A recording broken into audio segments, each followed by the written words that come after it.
So I think we have got a president that is one of the most able and knowledgeable people, right? It may sometimes lack practical this thing, but he's certainly very knowledgeable and the only one who can take us out of this particular problem that we are in. Why should the public have faith in someone like Ranil Wickremesinghe, who was rejected at past elections? They rejected for reasons unknown, but we have got to accept it. I mean, UMP is looked at always like a, I would say like a janitorial service, you know. Where did this economic crisis start in your opinion? I mean, some say that Gotabaya Rajapaksa is the one to blame, some say it goes way back to even 2015, to even prior to that as well. I would say get back to from independence itself.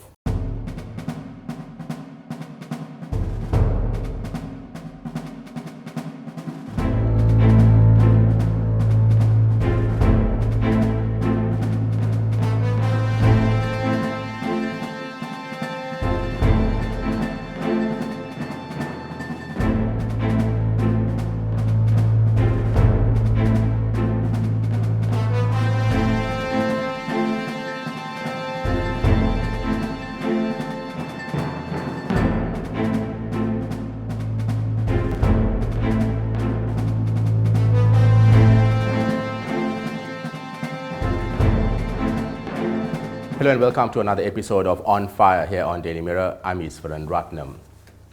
While the focus is on the economy these days and the efforts being taken by President Ranil Wickremesinghe and the government to address the economic crisis, there are other side issues that are also coming up in the spotlight: the UNP, the SLPP, political issues and so on and so forth. With me today is former Finance Minister Ravi Karunanayake. Welcome to the program. Thank you. Thank you for giving the opportunity. So, of course, we have you here on board to discuss the economy being your core area, to discuss the economy and also to discuss a few issues related to the UNP as well. So let's maybe start with the party issue. I mean, where is the UNP now? What is the future of the United National Party? Well, I would have liked to answer that the last, but as you are pressing me, I would basically give it a start by saying, you know, the oldest political party, it certainly has gone through turbulent times, and it's time to navigate it into a formidable party, because I think it is a party that has been misread.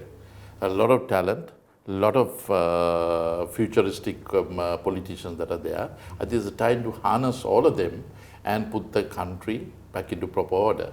And I think UMP has a pivotal role to play. And how we handle it, how we market it, and how we win the hearts and the minds of the people would be the most important aspect. Just to say a party doesn't mean anything. You've got to do is to walk that talk and prove it, that we have been a nation-building party, and we need to get back to that point. So you think the UNP can make a comeback, a strong comeback at that? Most certainly. Unfortunately, it has been misread owing to vicious, cynical, diabolical, self-seeking publicity that has been given. It has brought a party that brought independence to the country, and I would say brought the party to rack to ruin. Now, there are these concerns, Mr. Karunanayake, that the president working with the SLPP could further destroy the UNP's future. Do you see that happening? I don't think so. I think we have got a president that is one of the most able and knowledgeable people, right? It may sometimes lack practical this thing, but he's certainly very knowledgeable and the only one who can take us out of this particular problem that we are in. So when you have a person of that nature, decolorize it. Please ensure that we bring the country into its proper perspective and take the country forward from there is what I think. Now, the question that you asked, is it a liability or an asset? I would say it certainly has its drawbacks, but the aspect that it should do is decolorize that, ensure that that's a product that can take us from this country that has been declared bankruptcy for, I don't know for what reason, to a prosperity that can be looked at in the next year, that is the 75 years of economic independence, and also 100 years that will come. So within that short period, how we are going to focus is the question. But why should the public have faith in someone like Ranil Wickremesinghe, who was rejected at past elections or the recent elections? Well, that's a matter that I would say leave it to the people. They rejected for reasons unknown, but we have got to accept it. Now it is a delivery. So people who had confidence got it, and they ran the country which was going well to what it is. Now we are coming back to the position of what it is. I mean, UMP is looked at always like a, I would say like a janitorial service, where we basically have to clean up the mess that others do and ensure that we get back moving. And as soon as we that's clean what he's it, doing now. He's cleaning as soon as we clean it up, it's ready for grabs again. So I think it's my intention here is to speak of what we can do rather than be a prophet of gloom, and then ensure that use that talent. I mean, let's decolorize it for once. We have got independence from the foreigners. What have we got? 74 years of independence or freedom. Have we got economic freedom? How and what is the question? My belief is people think cynically on politicians, yes, and it is maybe accepted, but I would put it 90% on these bureaucrats who basically massage the egos of weak-minded politicians and ensure that this country has paid the price for that one. And this started slipping from the 72s when the change of administration service moved away from public service to palace servants, public servants to palace servants. Where did this economic crisis start in your opinion? I mean, some say that Gotabaya Rajapaksa is the one to blame, some say it goes way back to even 2015, to even prior to that as well. I would say get back to from independence itself. There's no point blaming particular lot. Everybody has to blame. The rapidity in accepting that would be the way that you got to accept it. I would say the latter lot has to pay more, but it is for the lack of sagacity in order to ensure that they were unable to provide solutions. We have politicians that don't make decisions. Lackadaisical, basically postponing decisions. So are politicians capable of taking decisions? Because that is something that people are asking as well. Some of these politicians, not all, but some. I could basically answer that as being 26 years in parliament. I would say there are politicians that are elected by the people. That's a democratic right. But the ability of them is highly questionable. Just because you're a politician doesn't mean that you can basically run that country. You have basically a will of the people, but that has to be translated into getting the delivery. Now, this is where I fault the bureaucrat, because I think that is the most dangerous element that is there. Because we have some superb people, but unfortunately, they are not led in the proper manner. And I guess there has to be some decision making. Either the politician held responsible or the bureaucrat, otherwise this country will go rack to ruin. There was this concerns again that that we have been taking too much of debt, or we've fallen into too much of debt by taking loans from a number of countries, from China, from India, from Japan maybe as well, and that has eventually led to a situation where we've gone bankrupt. Yeah, as former finance minister, do you think that that is a fair? It's a fair statement. What we have done is that we have taken loans which don't have debt sustainability. If you have a loan that you take and you're unable to have its economic return on debt servicing, that's the problem. If you take a loan that is say 15% and you have a revenue of 35%, well and good. But if you have a loan that is taken of 10% and you have a return of 1%, I mean, before you're too long that you're going to go into disaster. That has been the problem. That's why I say, all ministries, the chief accounting officer is the secretaries. But at the end of the day, the problems come to politicians. I must say, there are some disastrous politicians. Unfortunately, in this cynical political world, they are made to pay the price for sometimes the doers and the meritocracy don't get that deserved place. So in sense, and I'm a victim of that. So the officials are taking the wrong decisions, and as a result, as I said, there are fantastic. Now, if I may take the example of my Secretary of Finance when he was there, he basically is par excellence, but he also needs to be led. So then, with that combination, we were house on fire. Then likewise, the power and energy, we had secretary, knowledgeable. If you guide it the correct way, yes. Now, the same situation, there have been other ministers led. Why have that development, that success not been the case? So, I gave 2 examples. And 3, when I was trained, I gave examples from my own, because I find there are a lot of politicians are absolutely, they are caught in disaster. They show the negative aspect. So people get up in the morning by thinking, what are these jokers doing? Why? That is why there's scornfulness. I use the Sinhala word kuhakakama, because I actually don't have found a direct translation for that in English.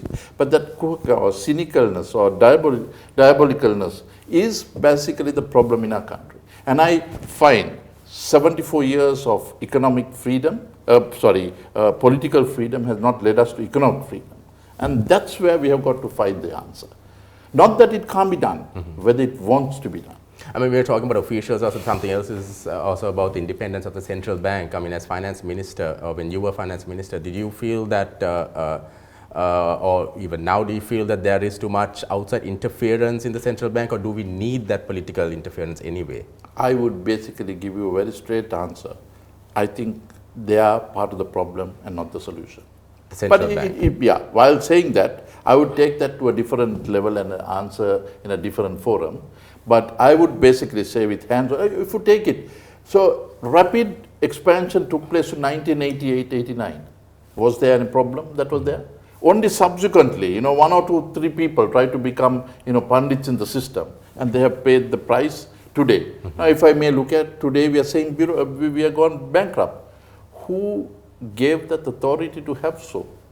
Here you have the section 148 in the constitution, which leads the parliament as the main body of public finance.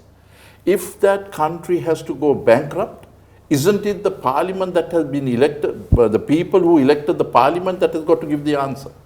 Now, many frivolous charges have been put against many, including many that are there. Now, they basically have got to answer questions when this particular heinous crime has been committed and nothing is going on, as if there is, business as usual. How did that particular one take place? Did the monetary board approve it? Did it come to the finance minister? Did it come to cabinet? Did it come to parliament? If not, then what is section 148 in the parliament for? So I just stop it at that, because I don't want to take this to a personal battle, but I want the people to think. This holier, there are sayings that a holier than thou type of approach doesn't answer the question. Being armchair critics doesn't solve the problem. We are in a bankruptcy. Why is it? This fashionable concept of soft landing and all those are, good for showbiz type of a statement. We have run it as well. We inherited the same type of economy in 2015, but our answers were completely different. Didn't people enjoy 5 years of economic freedom? Unfortunately, this country goes through some turbulent times, and there was a bad period as well. But it never had this economic impact that was there. We basically had a completely sea change in 1977.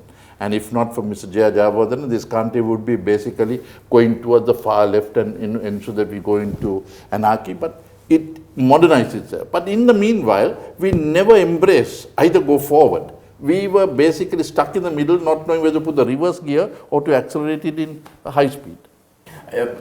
Could some of these issues have been avoided if we had gone earlier to the IMF? I must say, with all respect, IMF endorsement is a must. Endorsement. But I wouldn't tell them to be coming and telling us how we are going to be dancing.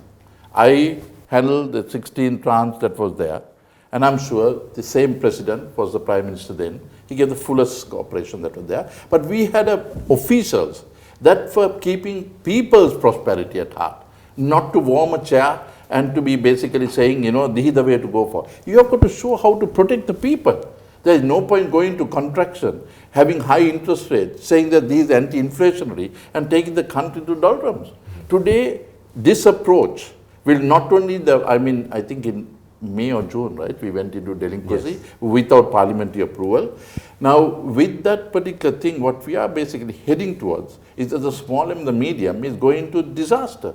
How can an innocent guy who basically borrows from the bank at 30-31%, pay back? You're 1/3 working with the bank, you have staff that has got to be looked after. What is the entrepreneurial skills that you get rewarded for? Now, this is why I thought it was bound and duty for me to come forward. Because many have been asking.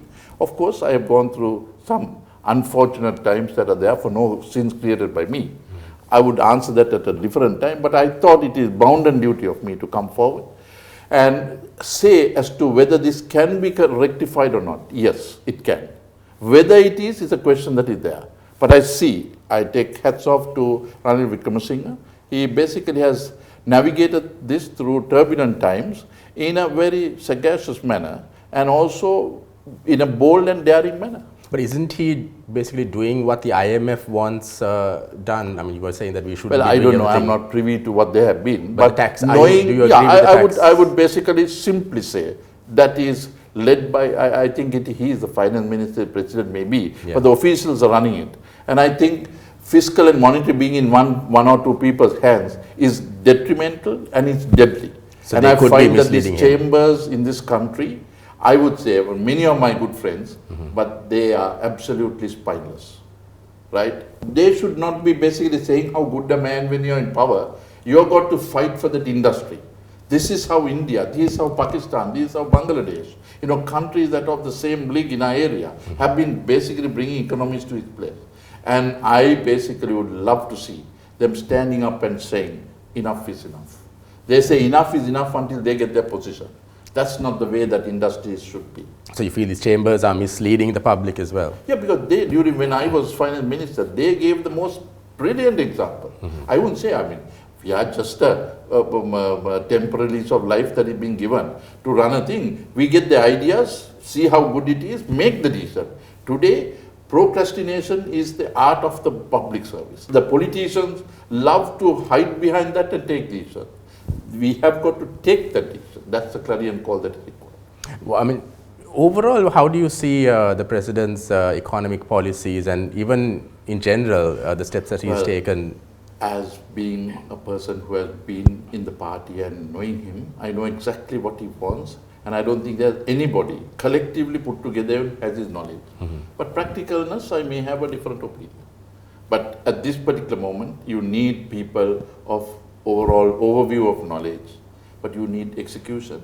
You need to walk the talk, and you need to have somebody who's saying enough is enough. And I think, as I used to ask the question, IMF endorsement is a must, and this is what we did in 2015, 2016. But likewise, you must not tell them how we have got to be dancing. Yeah. They've got to, if they tell, okay, give us 200 billion a year, we must tell, okay, this is the way that we'll get it. Why get, now they are basically saying this, 80-20 direct access to consumption. These are fashionable statements. You're good to get on a platform and be telling political statements. But end of the day, can you walk the talk? Today, taxes on profit is useless. Today, rupee here is useless. So you take statement, they'll have all the businesses going into Dubai or Singapore or Maldives, and they're bringing what is required into this country, and the little we can get also won't be got. And I'm speaking on this because I have many business. I'm a businessman in politics, professional businessman in politics, and I have paid the price because I'm basically voicing their concern. Knowing the problem that they have, if I don't open out, I should basically be faulted for.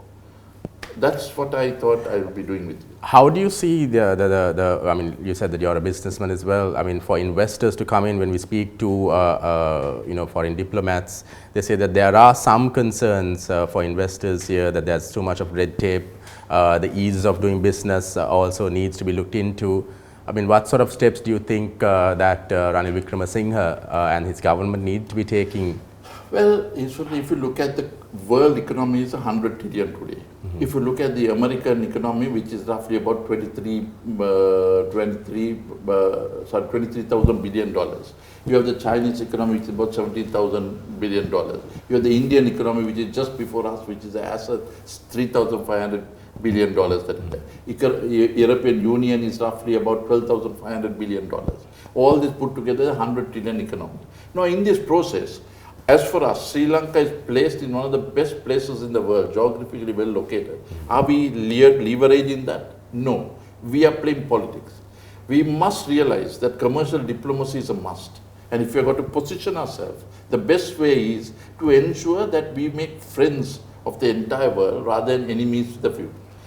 At this particular moment, we don't need to hide ourselves. Our regional leaders are Chinese, the Indians that are there. They are our closest friends and they have always stood with us. we must win their confidence and feel that we are not a national threat to their security. They are paranoid on that. Likewise, China is a country on the move. Asia, deep pockets, business oriented. So we must take the political leadership and the neighborliness approach that is there, take these contradictions away, and then ensure we also address the Chinese economic strength. We want them. So this is the way forward. At the moment, we do contradictory things which upset both, and we are friends with none. We need Japan, who has been there right along. You know, Jaya Jawadana protected Japan in 1952 with a statement that was there. You know, hatred Caesar, not with hatred, but with love. Yeah. You know, where is the love that is coming for? They can do much more. And that's what I think I can see President now doing it. We are trying to leverage that particular one. Then the Americans are there with, and the European Union is there. The system is in place. You know, everybody today, everything is, the buzzword is corruption. Anything, if a businessman gets it, the other guys go to court saying corrupt. So everybody talking corrupt without knowing what the corruption is. Now you have today, 6 months ago, you had basically, I would say, queues all over. Gas was not there, petrol, diesel, kerosene oil, none of them were there. You couldn't get anything. But now you have restored some order. Now how does that basically get to place? People forget very quickly. So we have got to remember those and give answers to them. Why? But isn't that an artificial answer? Where people have got used to this new normal of getting fuel under a quota system. So that might be a long-term process as well. Well, I'm not in government, Yeah. and I see only from outside. But I see people are basically cut the waste. You know, eat some places, they're extravagant living. You know, the same one place has 10 cars when you can do with 2. Yeah. Some people don't have anything. I mean, these are odd world. You have, you know, one society that is walking hundreds of miles to get a 1 square meal, and you have another society that walking hundreds of kilometers to digest what they eat. You know, that's the two ends of the spectrum. So on that score, I would say artificial living, if you say, or artificial borrowed time, is the way that the media and all of have basically marketed this.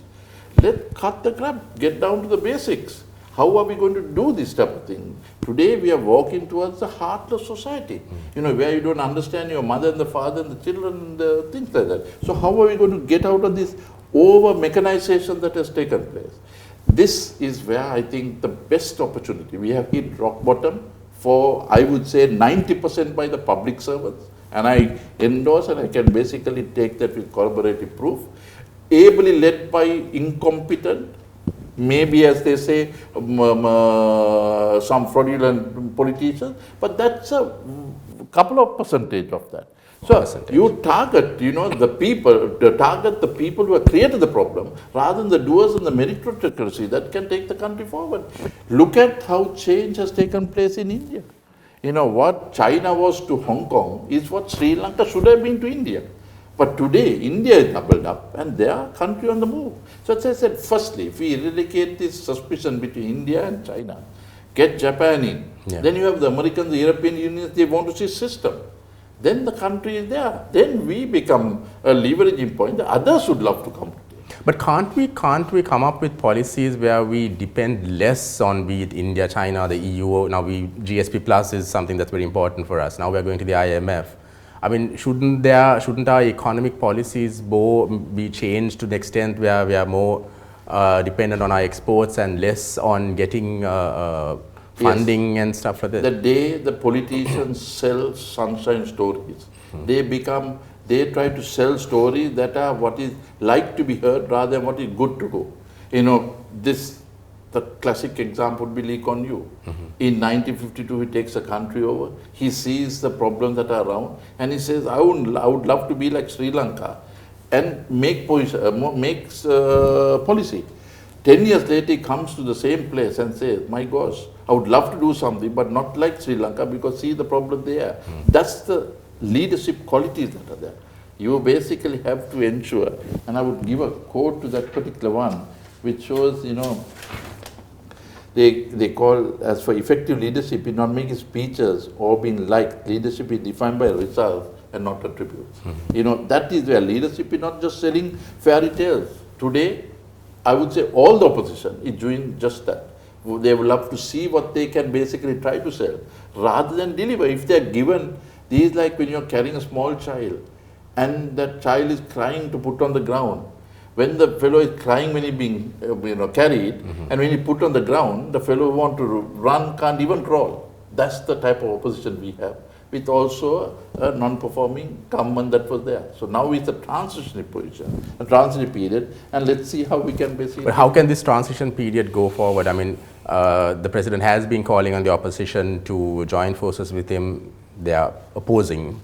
But then the opposition also has their point. I don't need to be just saying that, the president did not right. There are all sides. That's why I say, I find decolorizing is the best. These are opportunities. Everybody has made mistakes. Nobody can show that, one is holier than thou. On that basis, put everything on the table and say, here it is, this is the way that we are going to extricate ourselves. We are bankrupt. How are we in 5 years going to do this? If you can't, then there's a problem. So then the democratic system doesn't work. But we can. Why are we not? Take that bold, daring, effective leadership and take that. Now to this particular one, you will have always laggards. Some people who never can come to power will basically sell from the womb to the tomb. Others that have it are worried. But that's why he is the president that has the best, because he has everything to gain, nothing to lose. That's where I think we must rally around, get all the things, and I call this is the bare minimum approach and go forward. But shouldn't there be accountability as well? I mean, now there's talk of, or the term being used, economic crimes, that has now gone to the Human Rights Council as well. And they are calling for accountability there. Shouldn't the president, while addressing, some say that the focus should be on addressing the economic crisis, forget the side issues, but shouldn't he be also looking at those issues as well? Absolutely. No discounting that at all. But there's a lot of, even Easwaran, you all as the media also are partly to blame, more than partly to blame. You all create a fire and then don't have any solution to that, and the house is on fire. But so the officials, officials should be giving us the solutions. We would be reporting on the issues, and we want the officials to come up with the solutions. That's exactly what you said. I said the same. 90% the bureaucratic problem. That's where you are. But do you back the bureaucrats? No, you mollycoddle them. You think that your cell comes in, then it is sensational, and now see what happens in the parliament. Officials that can work also won't work, because you have 3-4 guys that basically talk to the media, and they bring that and they think 3-4 days. But look at, you have investments come into the country, and no investor will come in to the love of a country.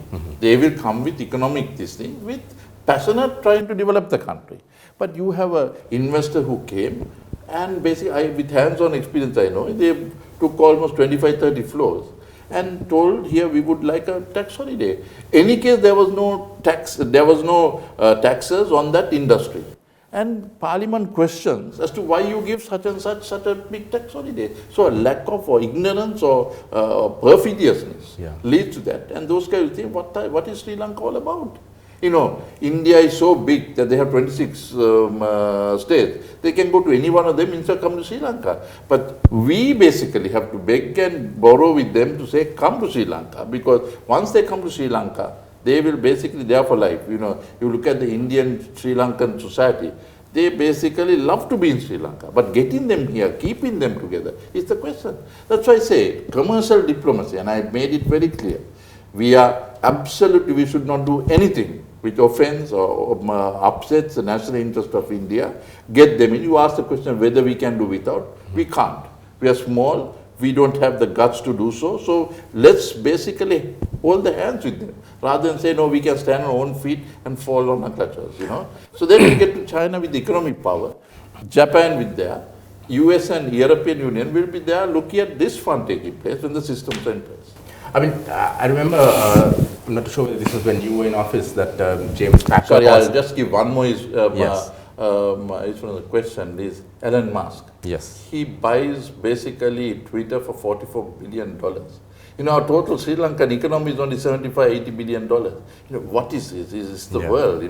couple of people that are there that basically is the size of a company, international company, which is on what is on. So here it is that we have got to place ourselves in a manner that is much more relevant and what is useful for the country. So do you think we are approaching the right people? I mean, you mentioned Elon Musk. I mean, I know James Packer also at one time had tried to come and invest here as well. Are we approaching the right people, or like you said, are we just placing barricades that's discouraging them from coming? We are placing barricades. We are not commercialized at all. We are an ideal place, good for talking, no action. Like NATO. No action, talk only. For someone who works with works very closely with Ranil Wickremesinghe, how do you see? I mean, putting the economy aside, I mean, there are other issues that are coming up as well, women's issues, child issues. Is he addressing those issues as well, or is he, doing very little in those areas? Well, I think the women's area is a very important one. It's no more a boys' club in the world. So we have got to address and give that respect and move forward. It is absolute must. And I mean, likewise, child labor has become another very focal point. Commercialization of the world has crashed, and today the innocent children are getting caught up in the commercial trap. We need to basically bring in that particular one and bring in protective elements that are there. That's a very important one that is there. Then the developed countries, the G20s. I was particularly happy being in the international arena that the G20 has at least had a heart to be talking of what the rest of the world would be. Coming out and saying, don't let the rest of the world get entrapped into this, was for the first time, because they, in a 100 trillion economy, you had, during the corona, the worst heinous crime that was created. You had roughly $17 trillion that were shared among the rich countries at zero cost. And the rest of the world enjoyed 500 billion at between 5 to 10% interest rate. So where is this fair play in the world? We are talking of free trade, we are talking of equal opportunities, but when it comes to the rich and the elite club, they share it among themselves and they see the enslavement taking place in the rest of the world. So Bali, the G20, at least touched upon, even in lip service, rhetoric, they managed to get that particular one done. And the climatic change, the climatic change is something which was COP26 that was there in Egypt for something relevant again. So I think this year has been focusing on issues that the world can't hold any longer. As it said, that we don't inherit earth from the ancestors, we borrow it from our children. So on that basis, we must have a complete sea change and ensure that the climatic controls are, these are things, where the developed countries basically took the country or world into this type of climatic control disaster, and now they are giving rectification at the expense of the developing countries. That's where it is. Sri Lanka, it has become even worse. The government servants are basically the decision makers who basically got to do this. Governments come and go, but the officials remain there for 40 years. They come in at 22, they go on at 60, and as for them, they are laggards. That has been the problem. Could we have foreseen some of these issues, and maybe like now, for example, climate change? Now there's talk of a green economy or blue economy. Way back, could we have taken decisions where we did not depend on coal power, where we did not depend on various forms of energy which could harm the environment, and maybe taken steps to even prevent the sort of the crisis that we are facing right now? It's easier said than done. In hindsight, you can say everything, how good and bad it is. Yeah. But this is all the entire G20s have done exactly what you said we should not be doing. Their approach is do what I say, but don't do what I do.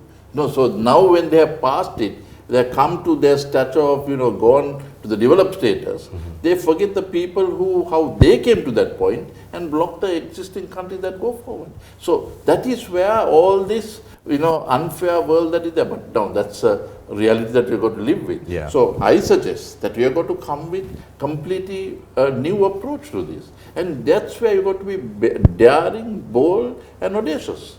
That's the leadership skills that you've got to basically have.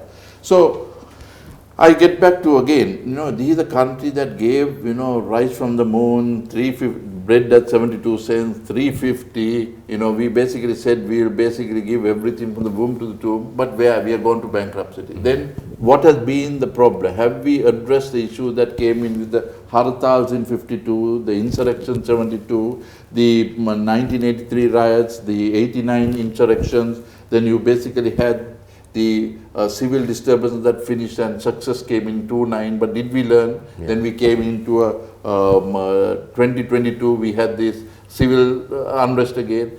We never learned. Yeah. That has been the problem. So we need to ensure that we learn from this mistake and go forward. Then the next one is the biggest problem that is there for the government is the, I would say, high taxes, the fiscal deficit that is high, inconsistent policies, then the high exchange rates, etc. Now, where is the answer to this? You look at the place where the cradle of how the country should be moved for the universities. Today we have people that are 10, 11 years in university when these should be out in 4 to 5 years. Now, we spend almost $2.5 billion of our children going overseas. Why can't we have the university here? Because one lot don't allow those universities to be brought in here. But they basically strike. As in private universities. As for private universities. Now, what's wrong? We spend $2.5 billion for our students to go out of the country. We have roughly 40,000 university students, but we have the capacity to take it much greater. Now, if as a start, if all the universities, 15% of that can be told to foreign students to come in here, we can give a much better competitive environment to the university students that can give better service than at all. Now here, every week you have them marching and having protests that are there. Do you find any one of these people going to foreign universities able to do one protest that is there, a whole placard? Because everything is free education. They have free education. After 4 years, they get their doctorate or they get their bachelor's of science and then they leave overseas. Now, those people have got free education from grade 1 itself. Now, there must be, I would say, at least a system where they get bonded for 15 years or they pay commercial and go. You can't deprive a person, but they must be given a right, okay, you got free education, you put up 15 years in, or you pay for the person so the next lot can get that one. Otherwise, we only become a nursery for people to learn and then they depart. Yeah. So, these are the areas that you basically got to change. Now, when I was finance minister, I can remember we basically stopped duty-free imports for parliamentarians, government servants, doctors. What happened? Doctors, government servants went on strike. Today, do they even get a push bike? Because we saw what was happening, but they were resisted. You had a president, Maithripala Sirisena, who did everything possible to basically stall the process. Whether it was trying to give tabs to the students, whether it was trying to take wireless Wi-Fi to the world, everything was looked at from a completely rural point of view. And end of the day, today, we are back to basics. So that was in your, indirectly I'm guessing you're saying that was a mistake, having Maithripala Sirisena there as president. Well, I would say we put a square peg in a round hole. That has been the problem. You basically now have a situation where you see a bird flying, and when you're flying on, you see the whiteness of the bird. Now that's the type of thing that we have. That's why I say today politicians must be told, if you're giving a free lunch, who is going to pay for that? Because somebody has got to do that. That's why we are bankrupt. That's why I say the bureaucracy has to pay the price for allowing this to go on. I would basically say they are the ones who should be held responsible for this today's bankruptcy. And people tend to accept anything that comes free, and when the government comes in and says, okay, we're giving you concessions, then they're happy, and then come an election also, then you see people voting for that. Shouldn't there be more awareness where people are made to understand the actual economic situation, how things actually work, as opposed to coming out and saying, okay, we'll give you something free, now you take it? Absolutely right. That's what I've been driving, saying that you have got to basically show the economic sense of all this. What this 2019-20 government inherited is what we basically inherited in 2015. But at that particular point, you had 8.2% revenue to GDP, but we pushed it to 15% in 33 months. Now then, how is it that we are back to 8.2? who is held responsible? So isn't it the official? Isn't it the people in decision making? Because putting it only on the politician is maybe right to the extent that Parliament, but Parliament doesn't control anything. Today you go tell a minister do what he wants, or come the secretary will say, I'm sorry, get me the necessary approval. So if that can happen, then how have we led to this? That's why I say first set of regulation that must come is that where is the decision making process? And media also learn to basically ensure that it's the national development approach that is there. I call it a Italian call. Because today, social media has taken over. You don't have any scruples at all. Anybody can put anything and, that goes on. So on that basis, let's all put together, as much as you're saying it, all the politicians must put their act together, all the media, all put together. Either we basically we swim together or we sink. So this is the time that we have got to move forward. And I say now, budget came in. There's a 2,400 billion deficit that is there, which is 7.9%, I think. Then you have got the primary surplus that they want by X amount to come to, say, maybe 2% of that. But how do you basically look at it? I basically think that there are some low-hanging fruits that basically can get the answer. Now, if I may take the opportunity, today there are only 330,000 tax files in this country. Now, in a 24 million population, is this something which is relevant? It is absolutely relevant. We are basically living well beyond our means. So on that score, trying to say everybody must have a tax file is good, because it doesn't mean that you're going to pay tax. But like identity card, you have it, it's a selling tool to you. So on that basis, we have at the moment approach that we've got revenue of at the moment about 1,500 trillion, 1.5 trillion. Now we need to ensure that the costs are reduced. But there are no attempts shown to reduce government costs, which I think is a heinous crime. That is where you've got to do it. Now if you digitalize the economy, I think that's what we must do it first. You saw how the QR code came. Yes. All the problem went off, and I must say that Minister Kanchana did a fantastic job. He basically had the professional, got it, put it in, and you suddenly had a solution that was there. Now, likewise, digitalized economy, my feeling is you can get about a 500 billion a year. Then you look at the Samudri. It is utter crime. These are organized crime that basically where 50% of them are getting for not that should get. There are people who should be well in the economic stream, but they are getting this and hiding themselves. This is why all the lethargy comes into the country. You can save 50 billion on that. Now here, almost 2.2 million people are on the Samudri, when effectively about another 500,000 should come in, and about another million should be out of that. So this is where, if you basically digitalize, this basically problem won't exist. Then government service. My belief is you spend 1.1 trillion on the government service, 400 million on the pension, 1.7 million government servants with another 200,000, which is, I would say, on the casual basis, is well beyond the acceptance of Sri Lanka. We have every one person has almost every 7 people have one government servant. In other areas, it's 1:50. So what is this particular one? If we can rationalize this way, we can save about 600 million. You can. I guess the armed forces, the police and the state intelligence must be there. Then basically the education, health. The rest of them, today 1/3 are drivers and peons.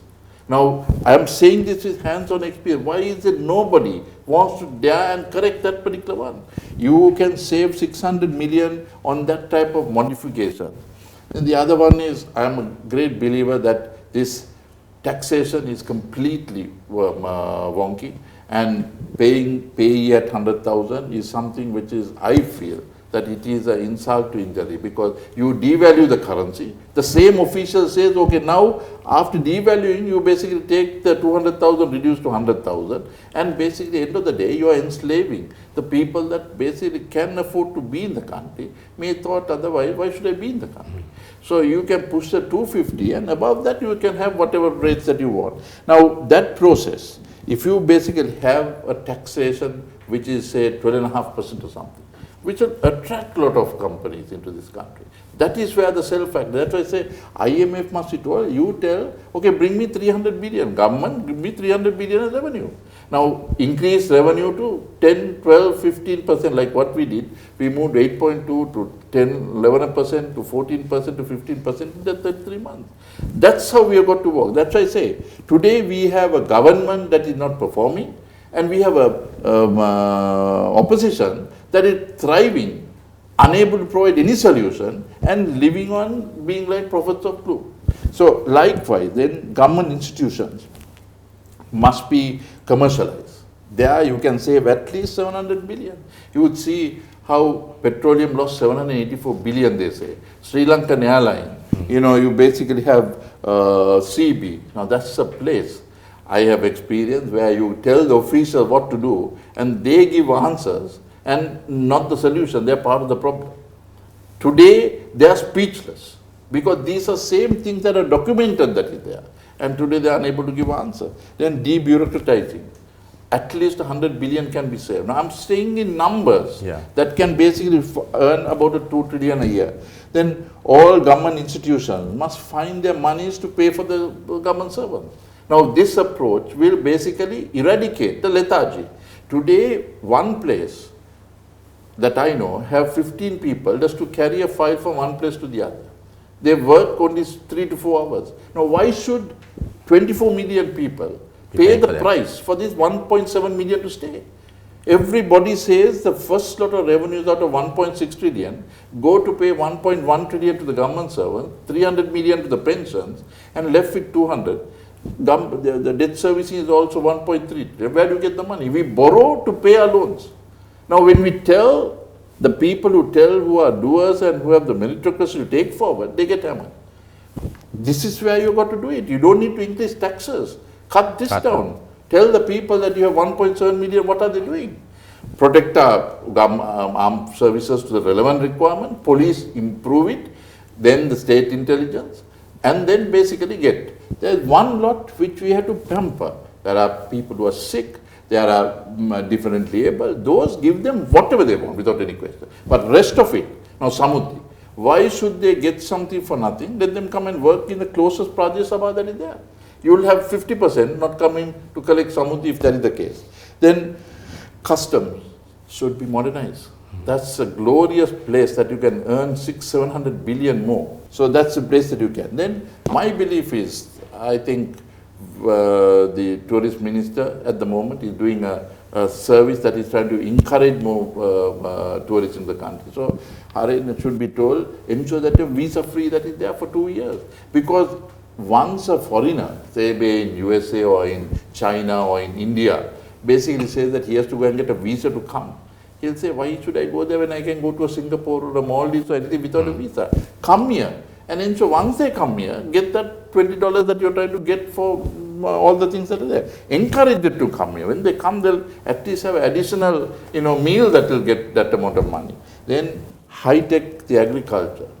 Here we are importing 100 to 110 billion rupees worth of imports in the country. Chilies, onion, all of them. Do it locally. The universities, to ensure we have roughly 35 universities, each of them to be given 15% to bring foreign students in. Now we go to weird places that are there. Why can't we bring it in? Well, Indians, the Bangladeshis, the Maldivians, I'm only talking SAARC. They love to come here and stay here. And but when they see these protests, the students protesting, they wouldn't want to come. No, exactly, you're giving the answer. And this is where the media should point out and say, why every day, you go to fort, you have something that is stuck because they are protesting. Is that the country you'd love to stay? No. The same not when they go overseas, they'll work 3 times harder, 10 times harder, and basically not even carry a boat that is there. Well, you're talking about digitalization. Do we have the infrastructure to digitalize now? Well, my knowledge, I must profess, is not excellent, but you saw how QR code came in. Yeah. We were having 2.5 months of queues. In 1 week, the problem was solved. Not that we don't. Now, we have excellent companies in this country that are basically providing answers, Rolls-Royce to Disney World, to, banks that are there, there was a company that said they were doing to insurance companies overseas. But our Sri Lanka insurance company doesn't buy from this company. Banks, they provide international multinational banks, but they can't give People's Bank and Bank of Ceylon. That's where it is. They are everything. Decision making is not followed. So I'm basically saying not that we don't, we have it. Then, as I said, free education must be maintained. Then you also give option, anybody who learns from it should pay back to the country. If not, ensure that you want to go overseas, by all means, pay for it. Then ragging should be basically banned and criminal activity there. Now, are these happening? Then, as I said, we stopped the duty-free vehicles for doctors, officials, parliamentarians, but the very people who basically laughed at them today don't even have a push bike coming out. Now, we saw it happen, but what we paid the price for bringing it in. Today, it is on. Then carbon trading, blue economy, green economy that you said. Now, here we are producing hydro, solar, all these exactly carbon credit. The foreigners are wanting to buy, we basically squander it. Then mangroves, I know a friend of mine who basically has it. They want to bring it here. They shrub, clean it, they get money. But the governments don't want to do that. That is the sin that is there. Then fully modernize the VAT. Today the VAT leakage is so heavy. When I was there, we introduced a 15%. We were basically getting the revenue, putting the place into order. What a lot of blame we heard. Then you had the 219 government come in taking away. And then the IMF is saying, if we maintain the same thing, then there won't have been a problem. Now, why didn't they have the audacity to tell that to the government then? They do it after the crime has been committed, and then they make the people pay the price, and the officials basically are silent. Now, this is the problem, what I say. That's why I said the VAT should be completely modernized. Then reduce, as I said, the direct taxation to 15%, and ensure all the other things are incorporated into one tax. Then the government servants basically should be targeted in that manner that is there, and the policies consistent, coherent, decisive, and longevity that should be there. Problem is we have every budget, you have a different policy. Yeah. That's why I think Ranil Wickremesinghe, we had saw, he basically opened the system up, system change. 1 year we show the way, 25 years we make the country or not. That's the challenge that we do. And I'm happy that the parties that are there, except for few that don't see beyond their nose, have got together and ensured that they've started the course. I once again say, not that it can't be done, whether it wants to be done is the question. Then the one other thing that is there is the foreign remittances. Today, Undel system is, or they call the unofficial system. Yeah. Why? Because official channels, they don't have the confidence factor. But if you say from tomorrow, okay, a person working overseas, go on the basis of foreign remittance to have a dollar certificate. Let the dollar certificate be traded. You will suddenly have all the monies that had gone through Undel coming through the official channel. Why is the government not doing this? Why is the official not allowing? Central bank doesn't think. They don't want to encourage that type of thinking because they basically think that will only create further problem. No, that will be the way how all the monies will be brought into dollar certificate. And also legitimize the sale of gold. You have taxes that are there. That's why every day you see that amount of people robbing gold off the country. If you say here is a 0.25% gold tax, you will have absolute gold heaven. Dubai and Singapore will get for it because India is the biggest consumption. They roughly take 4,500 tons of gold. So they go to Dubai or to Singapore do it. Why can't they come to Sri Lanka? They'll love to do so. That's the way to go forward. And then ensure that you basically have the duty-free concept like you have in Mana, Vaunia Basin. You basically have the traffic can come from India and go. These are the areas that you have got to do. So all of them, without any paucity, I could say, will bring you 2 to 2.5 trillion revenues that are coming in. Now that, on an annual basis, it can be about 1.5 trillion, but for the first 1-2 years, you can have 2.5 trillion. Then why do you want to have any further taxation? Your taxing maximum you'll get may be additional 30 billion, but you'll kill at least another 500, 600,000 small and medium enterprises, which never be able to come up again. So let's invest. We are talking of the youth. We are talking of modernization. We are talking of sea change. Let those people who fight walk the talk. And I call the media also, please help us to get to that point. There's no point having dreams if you are basically having the, I would say the biggest stumbling block being the very first step that you're going to take is the problem that it created. If you have that as the problem, let's open that problem. And you have so many ideas. Have these ideas being tapped by the government, by the president? No, well, I mean, when you get a political respite that is there, I mean, I came out, I'm answering media conference to you after a long time. So I also felt that it is a crying shame and it's a time that you've got to open out. I must say, Ranil Wickramasinghe has addressed many of the thinking, because I know his thinking process. And I think it's a time, the officials that are there, you must have a reservoir of talent that is required. We have it, but we are not tapping it. You know, one person can't do it all.